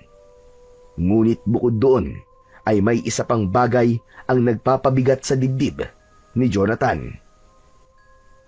Kung ganun, kasalanan ko po pala kung bakit may aswang na sumasalakay dito sa baryo natin. Kung hindi ko po sana inugot ang espada ng Bakunawa, ay walang mga taong mamamatay ng dahil sa aswang na si Gustavo. Huwag mong sisihin ang sarili mo, Jonathan. Wala kahit isa sa atin ang nakakaalam na gano'n ang mangyayari kapag nahugot ang espada. Pero tay, papayagan niyo po ba kung labanan po ang halimo na si Gustavo? Sa totoo lang, anak, ay ayoko. Dahil masyado ka pang bata para sa ganong klase ng laban. Pero iniisip ko na kung ikaw nga ang pinili ng espada ng Bakunawa, ay malamang may naramdaman ito sa'yo na wala sa ibang sumubok na hugutin ito mula sa lupa. Hindi po kaya kailangan ko talagang labanan si Gustavo, tay. Total, ako po ang dahilan kung bakit siya nabuhay. Kaya ako rin po ang dapat na magbalik sa kanya sa hukay. Jonathan, iyo, paano ko mapahamak ka, anak? Ayokong pati ikaw ay mawala sa akin. Ikaw na lamang ang meron ako. Gaya nga po na sinabi niyo, tay. Baka nga po may nakita o nararamdaman sa akin ng espada ng Bakunawa, kaya ako po ang napili niya. Hindi naman po siguro ako pipiliin ng espada kung alam nitong hindi ko kayang talunin si Gustavo, di ba? Kaya tay, sana po ipayagan niyo na po ako. Nangangako po ako sa inyo, nagagalingan ko po talaga at hindi po ako mamamatay. Hayaan mong pag-isipan ko muna, anak, kung ano ang magiging desisyon ko. Marahang tumango si Jonathan. Hindi na niya pinilit pa na pumayag si Emilio. Naniwala siya na bilang ama niya ito, ay alam nito kung ano ang mas makakabuti para sa kanya. Kinagabihan ay hindi makatulog si Jonathan. Hindi mawala-wala ang konsensyang umuusig sa kanya dahil sa pagkakabuhay ni Gustavo. Kahit anong sabihin ng tatay niya na wala siyang kasalanan, ay hindi niya mawala sa isip niya ang kontribusyon niya sa nangyayaring dilubyo sa kanilang lugar. At ang tanging paraan na naiisip niya para maitama ang lahat ng yon ay ang harapin at ibalik sa libingan si Gustavo. Kinabukasan ng umaga, matapos nilang mag-almusal, ay bumalik na si Lolo Basilio. Pinapasok nila ito at muli silang nagharap na tatlo. Umaasa ako na nakapagdesisyon na kayong mag-ama. Tandaan nyo, nauubos na ang oras natin. Kapag tuluyan ng naging malakas si Gustavo, ay mahihirapan na siyang talunin. Siguro naman ay ayaw niyong mangyari ang bagay na yon. Si tatay na po magdidesisyon para sa akin, Lolo Basilio. Malalim na huminga si Emilio. Bakas sa mukha nito ang pagkabahala at takot. Pinag-isipan ko ang mga sinabi niyo kahapon, Lolo Basilio. At napagtanto ko na walang ibang paraan kundi harapin ni Jonathan si Gustavo. Kaya mabigat man sa aking kalooban, ay pumapayag na po ako. Hindi makapaniwala si Jonathan sa sinabi ng kanyang amang si Emilio, habang si Lolo Basilio naman ay tumangu-tango. Mabuti naman at pumapayag ka na. Pero tatang, ipangako niyo po sa akin na hindi mapapahamak ang aking anak. Si Jonathan na lang po ang kasama ko sa buhay. Ayokong gaya ng aking asawa ay mawala rin po siya sa akin. Emilio, ayoko magsalita ng mabulaklak na salita para gumaan lamang ang iyong kalooban. Kapag nakikipaglaban ka sa aswang, ay nasa hukay ang kalahati ng iyong katawan, kahit pa meron kang gamit na malakas na sandata o mutya. Ngunit tandaan mo, hindi ako papayag na sasabak sa laban si Jonathan nang hindi siya handa. Bilang dating nagmamay-ari ng espada ng Bakunawa, ay obligasyon kong ihanda siya sa laban na kanyang kakaharapin. May pamilya at anak din ako. Naiintindihan ko ang nararamdaman mo. Nakangiting tumango si Emilio. Tumingin si Lolo Basilio sa kinakabahan na si Jonathan. Ihanda mo ang sarili mo, Jonathan. Dahil sisimulan na natin ang iyong pagsasanay. Kailangan ay maging biyasa ka kagad sa paggamit ng espada ng Bakunawa. Handa na po ako, tatang. Gagawin ko po ang lahat para maitama po ang pagkakamaling nagawa ko. May takot man, ay pinilit ni Jonathan na lakasan ang kanyang loob. Aminado siya na sa edad niyang yon, ay hindi niya dapat pinoproblema ang ganong suliranin. Pero dahil nasa kamay niya ang kaligtasan ng kanilang buong baryo, ay kailangan niyang isantabi ang edad niya, at ang dapat niyang isipin ay kung paano niya matatalo ang halimaw na si Gustavo. Matapos ang pag-uusap na yon, ay nagtungo sina Jonathan, Emilio at Lolo Basilio sa isang bahagi ng gubat na walang masyadong puno. Dala ni Jonathan ang espada ng Bakunawa dahil magsisimula na kagad ang kanyang pagsasanay. Pinagmasdan muna ni Lolo Basilio ang espada habang hawak yon ng batang si Jonathan. Ako ang gumawa ng espada ng Bakunawa. Pinanday ko ito noon upang makagawa ako ng sandata laban kay Gustavo. Tumango si Jonathan, pero hindi niya maitatangging nanginginig ang kanyang mga kamay habang hawak ang espada. Hindi yun tulad ng laruan o patpat na kahoy. Sa hindi kalayuan ay nakatayo naman si Emilio at nanonood. Tahimik itong nakamasid, pero halata ang pagkabahala at pag-aalala sa mga mata nito. Alam nitong mapanganib ang daang tatahakin ni Jonathan, pero alam naman ni Jonathan na mas nangingibabaw sa kanyang ama ang kagustuhan nito na muling maibalik ang kapayapaan sa kanilang baryo. Nagsimula na ang pagsasanay ni Jonathan. Tinuruan siya ni Lolo Basilio ng tamang paghawak sa espada at kung paano ang tamang pag-atake gamit yon. Makailang beses na bumagsak sa lupa si Jonathan dahil nawawalan siya ng balanse. Nang muli siyang napaupo sa lupa, ay hindi na napigilan ni Emilio ang lumapit. Lolo Basilio, pwede bang tama na muna? Mukhang pagod na ang anak ko eh. Hayaan mong mapagod ang anak mo, Emilio. Hayaan mo siyang masugatan. Kung sa pagsasanay susuko na kagad siya, ano pa kaya sa totoong laban?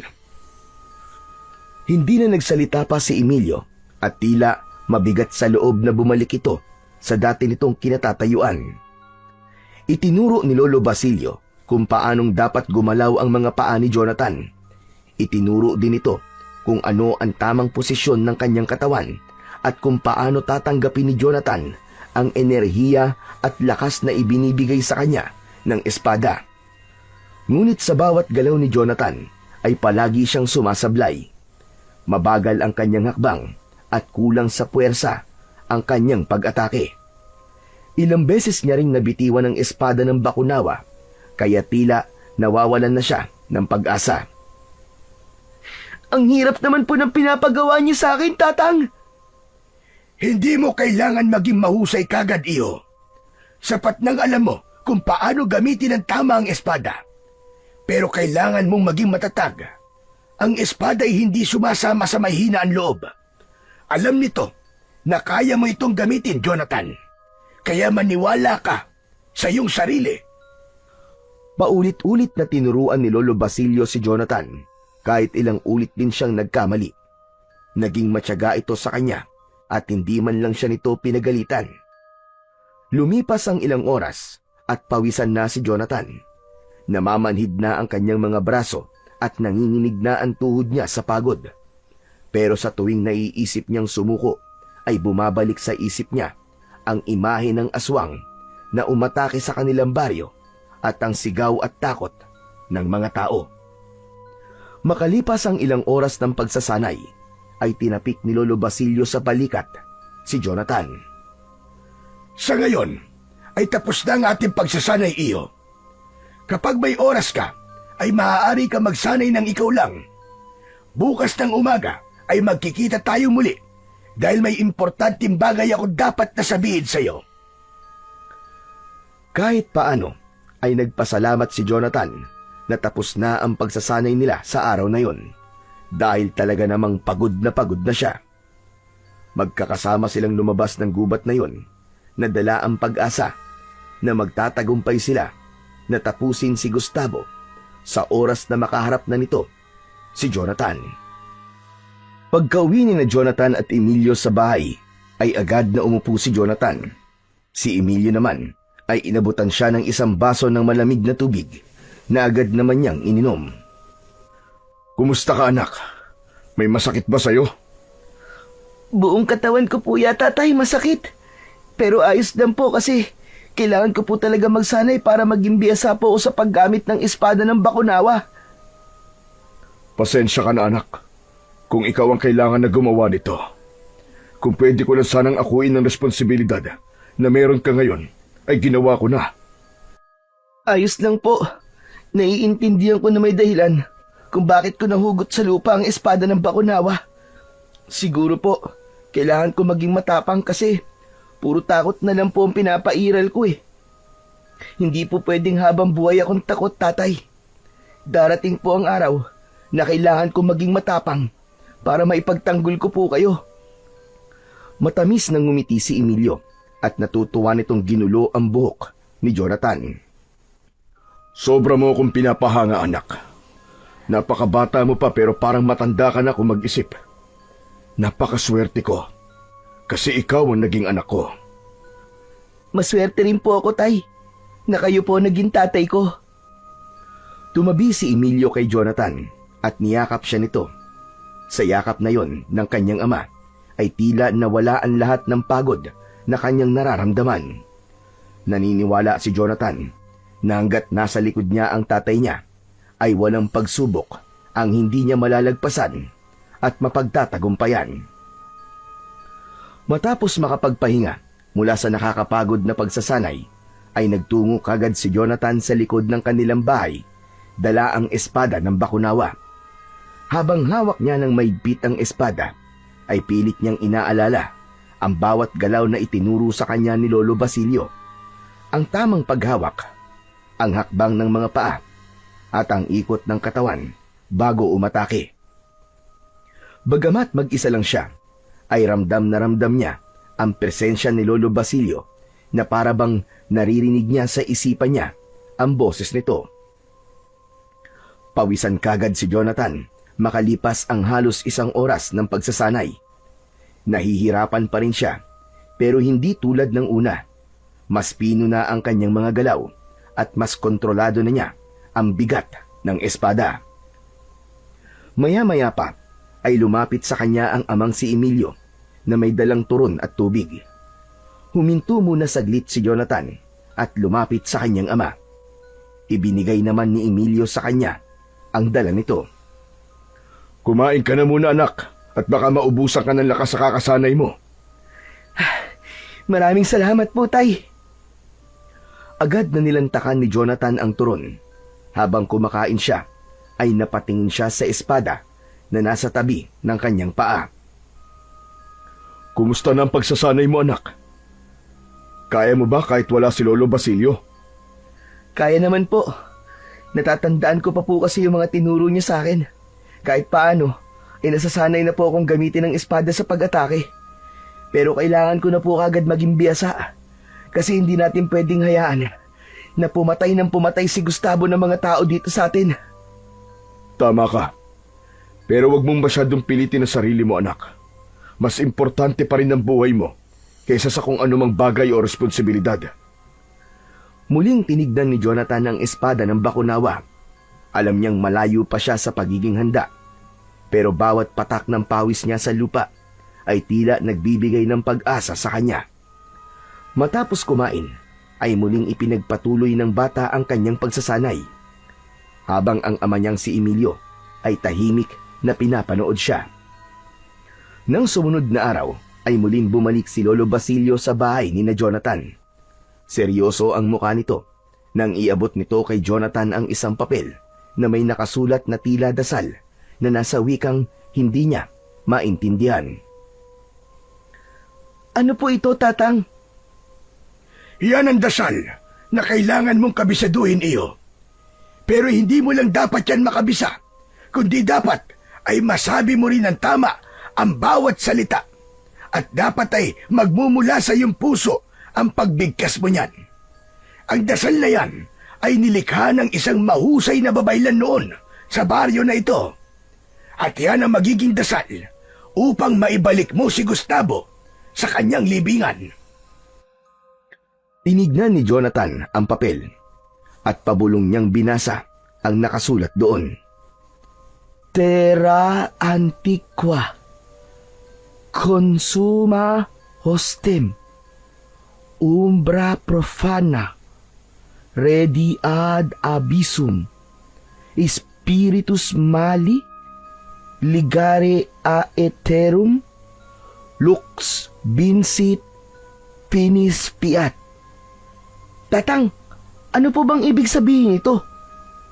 Ang dasal na yan ay nasa wikang Latin at ang ibig sabihin yan sa Tagalog ay matandang lupa, lamunin ang kaaway, maruming anino, bumalik sa kailaliman, masama ang espiritu, itali magpakailanman, liwanag ang magwawagi, naway ito ang wakas. Mas mabuti na naiintindihan mo ang ibig sabihin ng dasal na yan, Jonathan, upang mabigkas mo yan nang nanggagaling sa iyong puso. Paano't kailan ko po pala ito dapat gamitin? Kailangan ay maitarak mo muna ang espada ng Bakunawa sa mismong puso ni Gustavo habang nakahiga siya sa lupa. Kapag nagawa mo na yon, ay saka mo sambitin ang dasal na yan. Isang beses mo lang dapat sabihin ang dasal.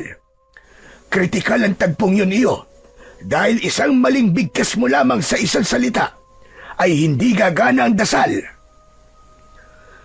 Nadagdagan ang kaba ni Jonathan sa sinabing yun ni Lolo Basilio dahil bukod sa pagsasanay na makipaglaban ay kailangan pa niyang magmemorya ng isang dasal na ang gamit na wika ay hindi pamilyar sa kanya. Matapos yun, ay tinuruan na siya ni Lolo Basilio sa tamang pagbigkas ng dasal. Naging matyaga naman si Lolo Basilio sa pagtuturo kay Jonathan.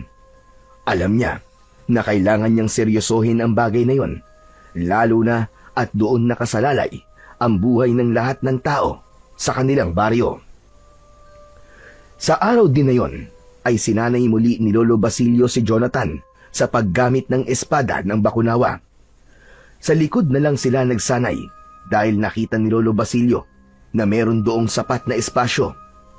Labis na natuwa ang matanda dahil nakita nito na mabilis nang natutunan ni Jonathan ang mga itinuro nito sa kanya.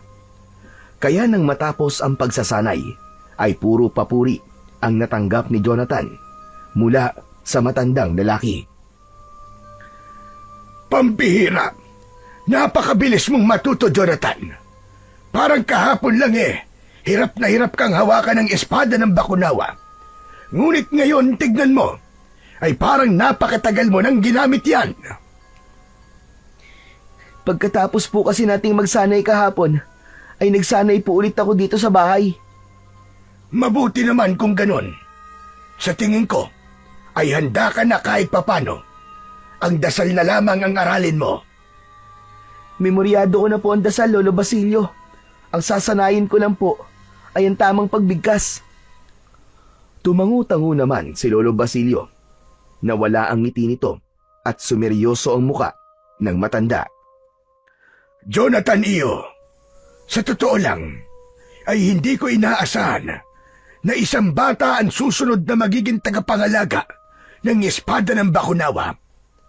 Pero itong tandaan mo, hindi porket bata ka, ay hindi ka nakarapat-dapat. Ang puso mo ang nagbibigay rito ng tunay na kapangyarihan sa espada. Ang isang tunay na mandirigma ay hindi lang marunong humawak ng sandata. Marunong din siyang tumayo kahit sugatan, lumaban kahit takot, at magtiwala sa sarili kahit lahat ay nagdududa.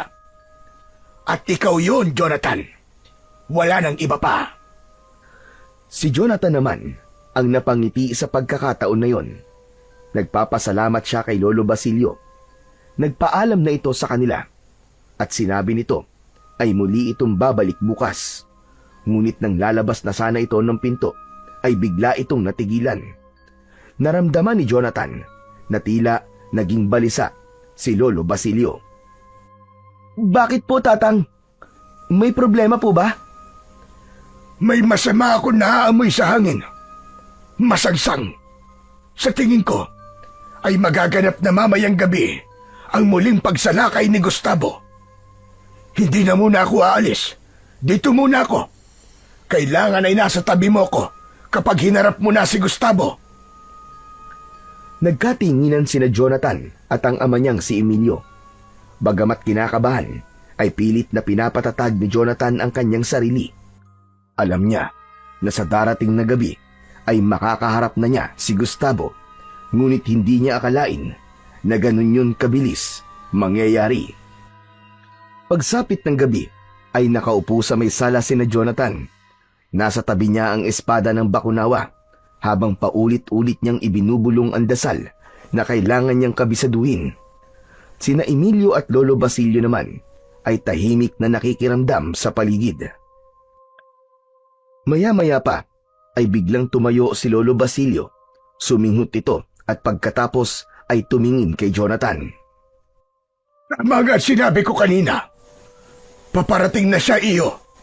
Maganda ka na. Agad na tumayo si Jonathan.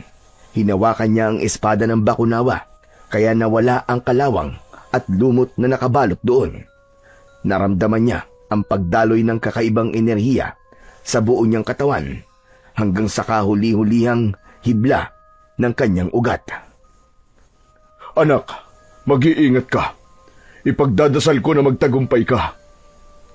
Magsasalita pa sana si Jonathan nang makarinig sila bigla ng sigawan ng mga tao sa labas. Hindi na nga nagsayang ng sandali si Jonathan at magkasama silang lumabas ni Lolo Basilio habang si Emilio naman ay naiwan sa loob ng kanilang bahay. Paglabas nila ay kagad nilang nakita ang aswang na si Gustavo na lumilipad habang tangan ang isang lalaking sumisigaw. Gustavo! Napatingin si Gustavo kay Lolo Basilio, ngunit tumiim ang mata nito kay Jonathan na may hawak sa espada ng Bakunawa. Binitiwan ng aswang ang hawak nitong lalaki at bumagsak yon sa bubong ng isang bahay. Bumaba si Gustavo at tumayo ito ilang metro lamang ang layo kina Jonathan. Basilio, hindi ko akalain na buhay ka pa pala sa panahong ito. At ang batang nasa tabi mo, hawak niya ang espada ng Bakunawa. Kung ganun pala, ay siya ang dahilan kung bakit ako bumangon sa hukay. Maraming salamat sa iyo, bata. At ang batang ito rin ang magbabalik sa iyo sa libingan mo. Pinapatawa mo naman ako, Basilio. Isang batang paslit. Anong laban ng batang kagaya niya sa kagaya ko? Bakit hindi na lang ikaw ang humarap sa akin? Alam ko na. Hindi mo na ako kaya dahil matanda ka ng hukluman. At isa pa, hindi na ikaw ang tagapangalaga ng espada. Ngunit malaking insulto yan sa akin na isang bata ang makakalaban ko. Pero hindi bali na. Lamang tiyan din yan. Oy! Diablong bungo! Huwag mong minamalit ang pagiging bata ko! Tandaan mo, kahit maliit, ay nakakapuwing pa rin! Kung ganun, ay susubukan kita. Hindi na nga nagsalita pa si Jonathan. Matalim ang mga matang tinignan niya si Gustavo at sumugod na siya. Nang malapit na siya sa kalaban, ay hinataw niya ito ng espada. Ngunit mabilis siyang naiwasan ni Gustavo. Masyado kang mabagal, bata. Hindi mo ko matatalo kung ganyan kang gumalaw. Ang dami mong sinasabi! Napakaingay mo para sa isang aswang! Muling umatake si Jonathan. Sumalubong ang mga kuko ni Gustavo sa talim ng espada at lumikha yun ng pagkislap na tila apoy. Umatras si Jonathan. Mabilis siyang tumakbo sa gilid ng aswang upang doon naman umatake. Ngunit isinangga ni Gustavo ang braso nito sa espada. Bahagyang bumaon ang talim nun at tumalsik ang dugo nito. Malakas na hinampas ng pakpak ni Gustavo si Jonathan na naging dahilan para tumilapon siya at bumagsak ng pasadsad sa lupa. Pagmasdan mo, Basilio. Yan ba ang sinasabi mong tatalo sa akin? Biglang lumipad si Gustavo at mula sa ere ay bumulusok ito kay Jonathan. Gumulong pa kaliwa si Jonathan upang makaiwas at agad siyang tumayo.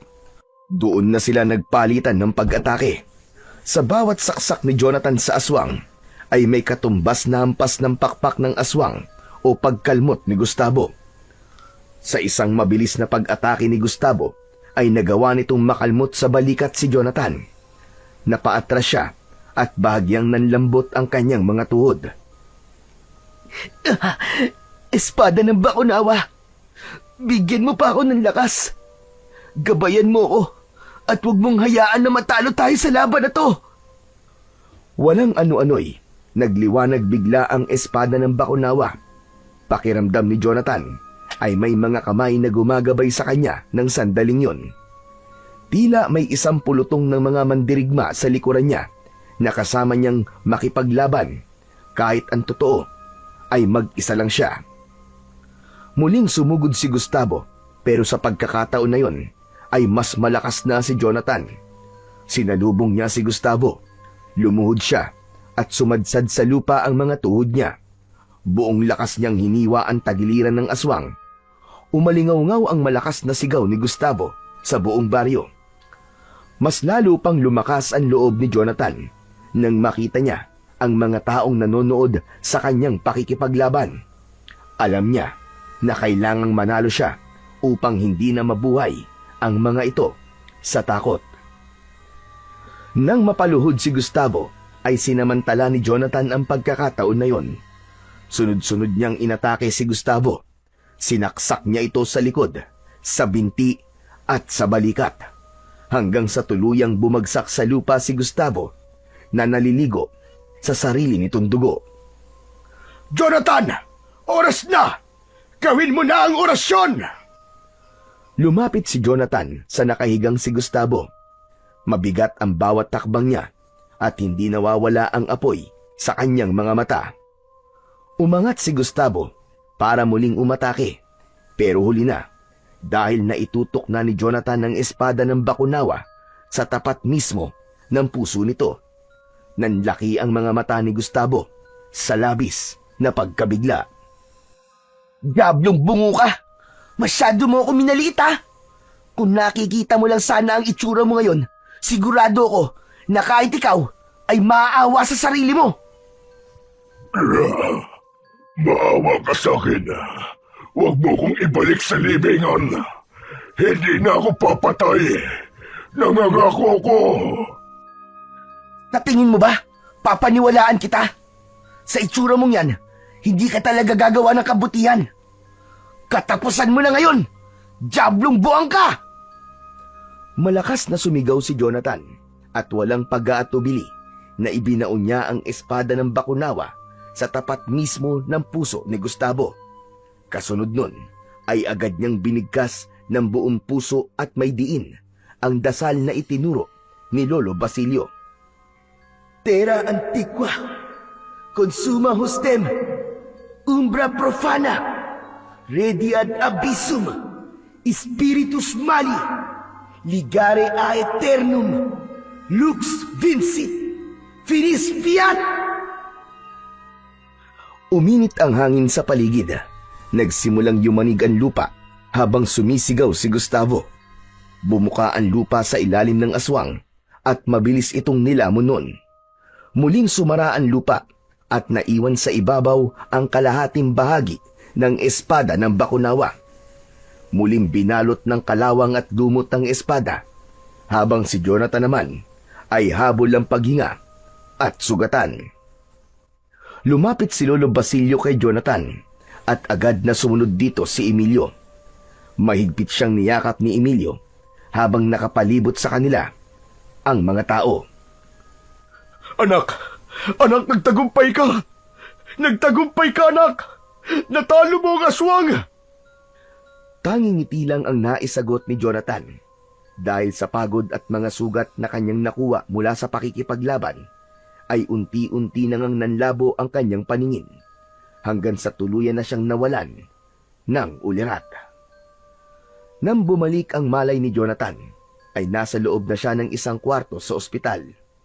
Nasa tabi niya ang kanyang ama na si Emilio at si Lolo Basilio na kapwa nakangiti sa kanya. Tay, ano pong nangyari? Parang nanaginip po ko, Tay. Natalo ko raw po yung aswang na si Gustavo. Hindi yun panaginip, anak. Totoong natalo mo siya. Naibalik mo siya sa ilalim ng lupa. Ama ang ama mo, iyo. At talagang hindi nagkamali ang espada ng Bakunawa sa pagpili sa iyo. Pero sana ay wala nang magtangka na muling hugutin ang espada. Dahil ang kapangyarihan at lakas na taglay nun ay may kakambal na sumpa at kamatayan. Makalipas ang ilang araw, ay nakalabas na si Jonathan sa ospital. Simula noon, ay nawala na ang takot ng mga tao. Marami ang humanga sa batang si Jonathan dahil sa kakaibang kabayanihan at tapang na kanyang ipinamalas. Kahit ang dating palaging umaaway sa kanya na si Budoy, ay isa na sa mga naging tagahanga niya. Upang protektahan si Jonathan mula sa galit ng ilang tao sa baryo, ay inilihim nila ang paghugot noon ni Jonathan sa espada ng Bakunawa, na yun ang dahilan sa pagkabuhay ni Gustavo. Ngunit sa kabila ng paghanga at respeto na nakuha ni Jonathan, ay nanatili siyang mapagkumbaba, habang ang espada ng Bakunawa na nakatusok sa gitna ng kanilang baryo ay nilagyan ng kanilang kapitan ng harang upang wala nang magtangkang hugutin ito. Sa puso ni Jonathan ay tumatak ang pinakamahalagang aral na natutunan niya sa nangyari. At yun ay ang huwag pakialaman ng isang bagay, lalo na kung wala kang alam sa bagay na yon. Natutunan din niya na hindi sukatan ang estado sa buhay ng isang tao upang makagawa ng kabayanihan, na kahit anak siya ng isang basurero, ay maaari pa rin siyang maging bayani kung palagi niyang pipiliin ang tumindig at lumaban para sa kabutihan.